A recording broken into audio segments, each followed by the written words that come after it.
everyone! Welcome to Crave Haven Zone. Hello my lovely subscribers. Today we are making oil-free crunchy chicken fry.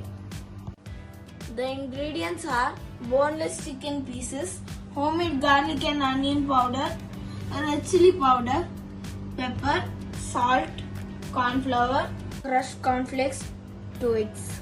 Air fry the garlic and onion cut into thin slices for 20 minutes at 140 degrees. Make a fine powder to use in our recipe. Add the spices to the chicken.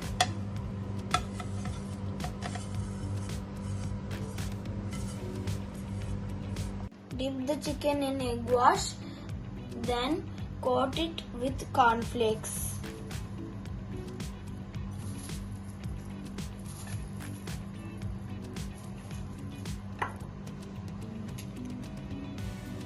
Air fry at 180 degrees for 10 minutes. It's ready, but we accidentally made KFC.